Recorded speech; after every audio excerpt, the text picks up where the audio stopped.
I don't know. I wouldn't want to try it. What we do hear coming out of those meetings is incredible about the plans of the New World Order to consolidate power.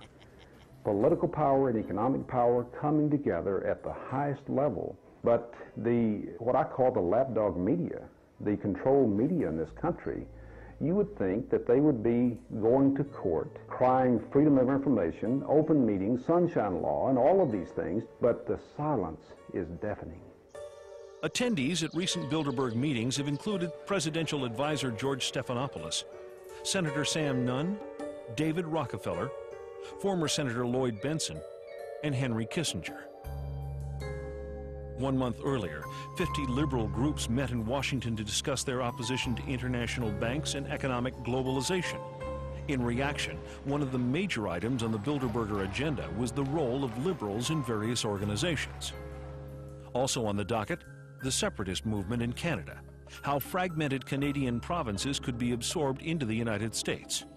Next, the expansion of NAFTA from Alaska to Chile, to boost corporate profits by encouraging American businesses to move to Latin American countries, where the costs of labor are low and environmental laws are not enforced.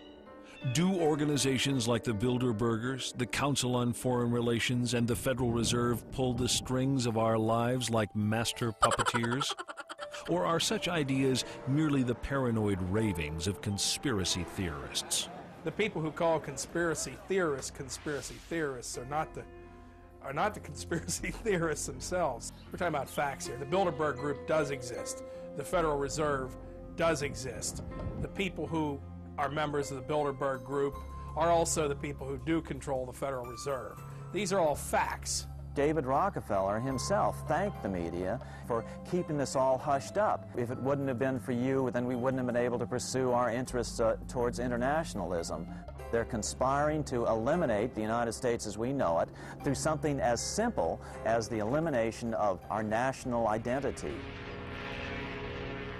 Why is it the major media would deny this? Let's look at the ownership of the major media.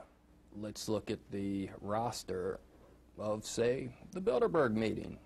Katharine Graham owns the Washington Post. Katharine Graham has been to the Bilderbergers.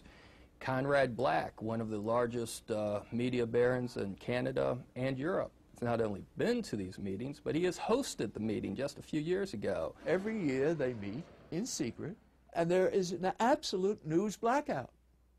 There is never anything reported in any of those papers. In this country, the press is seen as the fourth estate. You know, you've got the judiciary branch, the legislative branch of government, the executive branch of government. Then you're supposed to have the press keeping an eye on these three. If leaders from these three are working with other leaders around the world to determine economic policy, wars, human rights, etc., then yes, the press has a responsibility to get in there and to inform people. But just 2 years ago, I think 1997, the First Lady attended the meeting in Georgia. A few papers in Georgia picked it up, but this is the First Lady at a meeting with people who really arguably want to rule the world. You know, that should have been front page news. Well, the fifth estate are the international bankers, and they just couldn't accomplish their goals without being to control the electronic media. Now, what they hate more than anything else is this outbreak amongst the internet, cable TV, radio talk shows. That's what they can't control. They need control, and without it, they aren't going to get what they want. Of course, one person's sinister conspiracy could just be another person's private affair. The Bilderberg is a clubby atmosphere. That's what it is, really. It's a clubby affair, by invitation only. Now, when you see groups like Council on Foreign Relations, Bilderbergers, Trilateral Commission, you have to remember bankers work internationally, and the central banks in all countries work together. And they do this through special groups. They formed the Council on Foreign Relations at the Versailles Peace Conference after World War I. Now, many conservatives believe the CFR runs in the United States, but it only does it secondhand because the real orders come out of London first. Decisions arrived at in secret Bilderberger meetings apparently do affect our lives as much, if not more, than the policies adopted through Democrat-Republican squabbling. When no other newspaper bothered, the tiny Washington publication, The Spotlight, single-handedly invaded the shroud obscuring these secret gatherings.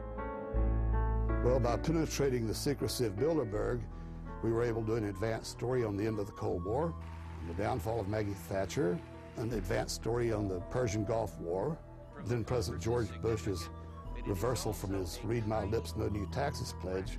The financial entities that dominate the Federal Reserve, the Bilderberg Group, are largely centered around the Rockefeller family and the Rothschild family. Names such as Chase Manhattan, Citibank, all these groups that move in the Rockefeller sphere of influence and the Rothschild sphere of influence are the glue that hold the Bilderberg elite together. Most troubling of all is evidence that the attendees of these secret meetings may even choose our presidents. In December of 1974, there was a major headline on the editorial page of the Atlanta Constitution that said Jimmy Carter is running for what? And the what was about this running American president. Jimmy Carter had been a one-term governor of Georgia, hardly known to the American people. He, however, had an entree into the international elite through his membership in David Rockefeller's Trilateral Commission. No one had ever heard of Jimmy Carter. I think that's fair to say. Yet, within the next several years, as he announced his presidential campaign, started moving towards a Democratic presidential nomination, he started getting a lot of favorable media coverage, particularly from media connected to the Rockefeller sphere of influence. Jimmy Carter was painted as a populist, a man of the people,